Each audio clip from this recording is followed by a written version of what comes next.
नमस्कार किसान साथियों, स्वागत है आप सभी का एक बार फिर से मालवा की खेती यूट्यूब चैनल पे। किसान साथियों, पिछले दिनों जो 27 दिसंबर को कई क्षेत्रों में बारिश हुई, कहीं पे हल्की कहीं पे भारी, उससे हमारी लहसुन की फसल को भी काफ़ी नुकसान हुआ है। जहाँ पर बारिश नहीं हुई है वहाँ भी किसान साथियों आप देख पा रहे हैं कि धुंध और कोहरे के कारण जो लहसुन में विभिन्न प्रकार की बीमारियाँ हैं वो आ गई हैं। किसान भाई अपने अपने जतन कर रहे हैं, कुछ को रिजल्ट मिल रहा है और कुछ को नहीं मिल रहा है। कई बार ऐसी बीमारियां हमें देखने को मिलती हैं किसान साथियों जो हम पहली बार देखते हैं और उसका स्प्रे का हमने कोई भी महंगा फंगिसाइड और माइक्रोन्यूट्रिएंट या इंसेक्टिसाइड भी डाल दिया है, लेकिन उसका रिजल्ट नहीं मिल रहा है। कारण ये है कि समस्या हमारे खेत में कोई और है और हम इसका ट्रीटमेंट कोई और कर रहे हैं। तो किसान साथियों, पहले आप अपनी फसल की समस्या को समझिए और उसी हिसाब से आप ट्रीटमेंट करेंगे तो आपको निश्चित रूप से फ़ायदा होगा और वो भी कम लागत में होगा। तो किसान साथियों, ऐसे ही कुछ समस्या से संबंधित कमेंट मेरे पास आए थे, उनका मैंने जवाब दिया। किसान भाई ने प्रैक्टिकल करके देखा और उन्हें उनका रिज़ल्ट भी बहुत अच्छा मिला। उनका कमेंट आप यहाँ पर पढ़ सकते हैं।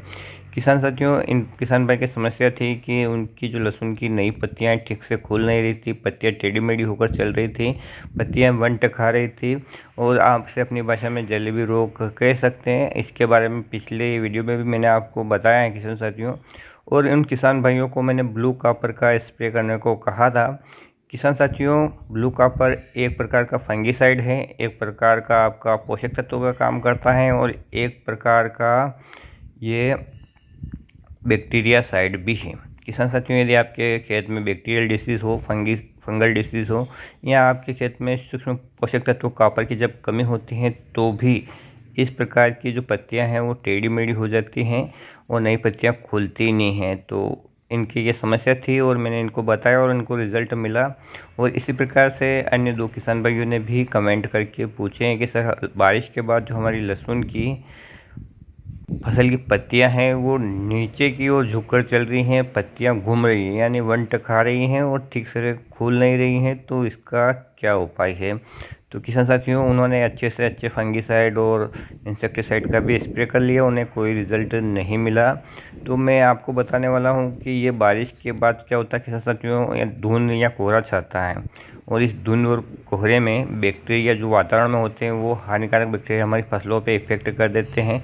तो एक तो ये बैक्टीरियल डिसीज़ भी हो सकती हैं, क्योंकि जब भी बैक्टीरियल डिसीज़ लगती है किसान साथियों तो पत्तियों में विकार आपको ज़रूर देखने को मिलेगा। चाहे कोई सी भी फसल हो, तने में विकार आपको देखने को मिलेगा, टेढ़ा मेढ़ा होगा, घूम जाएगा। इस प्रकार का पूरी संभावना बैक्टीरियल डिसीज़ की लग रही है। कई बार ये देखा जाता है कि कॉपर की जब कमी हो जाती है खेत में तो भी किसान साथियों लहसुन की जो पत्तियां हैं इस प्रकार से नीचे झुककर चलती है, खड़ी नहीं हो पाती हैं। तो वहाँ पर यदि हम कॉपर ऑक्सीक्लोराइड को यहाँ पर स्प्रे करते हैं तो पूरा का पूरा रिजल्ट हमें 2 से 3 तरह से देखने को मिलता है। एक है ये पोषक तत्वों का काम करता है कि यदि कॉपर की कमी है तो भी हमारी फसल में ये जो विकार है वो दूर हो जाता है और हमारी जो लहसुन की पत्तियाँ खुल जाती हैं। दूसरा किसान साथियों, ये एक बहुत अच्छा फंगिसाइड भी है। यह डाउनी मिल्ड्यू, ब्लाइट और अन्य संबंधी जो भी बीमारियां हैं फंगस जनित, उनको आसानी से कंट्रोल कर लेता है। तीसरा है किसान साथियों, ये एक बैक्टीरिया साइड का भी काम करता है। यदि आपके खेत में कोई बैक्टीरियल डिसीज़ लगी है तो भी इस कॉपर ऑक्सीक्लोराइड का आप स्प्रे करते हैं तो आपकी फसल में आपको रिजल्ट अच्छे देखने को मिलते हैं। लेकिन बहुत सारे किसान भाइयों की धारणा गलत ये रहती है कि ये तो सस्ता होता है और ये क्या काम करेगा। तो किसान साथियों, हमारे जो कवि हैं रहीम दास जी, उन्होंने कहा है कि जहाँ सुई काम करती है वहाँ तलवार क्या करती है। तो यहाँ पर मैंने आपको बताए हैं कि किसान भाई ने महंगे से महंगे फंगिसाइड का भी स्प्रे कर दिया लेकिन उनको रिजल्ट नहीं मिला। उन्हें रिजल्ट मिला तो ब्लू कॉपर से, कॉपर ऑक्सीक्लोराइड जिसे कहा जाता है, बहुत ही सस्ता आता है किसान साथियों और रिजल्ट इसके बहुत शानदार रहते हैं। और फंगिसाइड और बैक्टीरियासाइड दोनों का काम एक ही में हो जाता है, लेकिन लोग छोटी चीज़ समझ के इसको इग्नोर कर देते हैं। लेकिन कहीं ना कहीं छोटी छोटी चीज़ें भी बहुत ज़्यादा रोल अदा करती है। यह यहाँ पर आप देख सकते हैं। यदि आपने अभी तक अपने खेत में एक बार भी कॉपर ऑक्सीक्लोराइड का स्प्रे करके नहीं देखा है किसी बीमारी पर तो किसान साथियों ज़रूर कीजिएगा। खास करके इस बीमारी में जिसके मैंने बारे में आपको बताया है कि पत्तियां आपकी लटक कर चल रही हैं, पत्तियां टेढ़ी मेढ़ी होकर वन टका रही हैं, नई पत्तियां निकल नहीं पा रही हैं, तो आप ब्लू कॉपर को स्प्रे ज़रूर करें।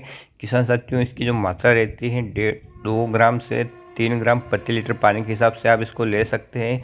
पूरी तरीके से कॉन्टैक्ट तरीके से काम करता है, तो फसल में इसका जो नेगेटिव इफेक्ट है वो बहुत ही कम देखने को मिलता है, लेकिन इसके जो फायदे हैं उसको देखकर आप आश्चर्यचकित रह जाएंगे। किसान साथियों, ज़मीन में भी इसका ड्रेंचिंग किया जाता है विभिन्न प्रकार के हानिकारक फंगस और बैक्टीरिया को कंट्रोल करने के लिए। एक अच्छा फंगीसाइड है, सस्ता भी है और बहुत ही बढ़िया काम करता है। किसानों ने इसके रिज़ल्ट लिए हैं, अच्छे किसान इसको यूज़ करते हैं। लेकिन आज हमारी धारणा यह बन गई है कि जो चीज़ महंगी है वो सबसे बढ़िया है, लेकिन ऐसा नहीं है। जो सस्ती चीज़ें भी होती हैं वो भी अच्छा रिज़ल्ट देती हैं।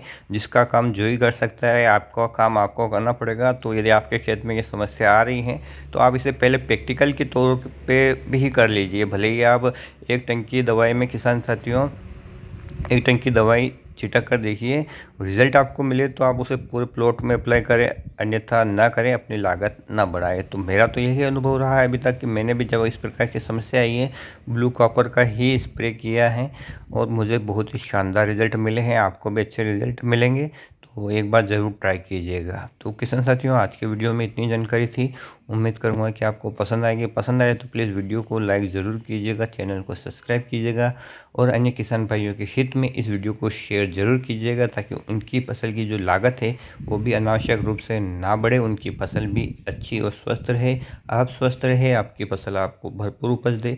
इन्हीं शुभकामनाओं के साथ किसान साथियों, आज का वीडियो समाप्त करने की इजाज़त चाहता हूँ। फिर मिलेंगे एक नए वीडियो में एक नई जानकारी के साथ। तब तक किसान साथियों, ख्याल रखिएगा आप अपना, अपने परिवार का, अपने पशुधन का और अपनी फसलों का। वीडियो देखने के लिए आपका बहुत बहुत धन्यवाद। जय हिंद, जय जवान, जय किसान।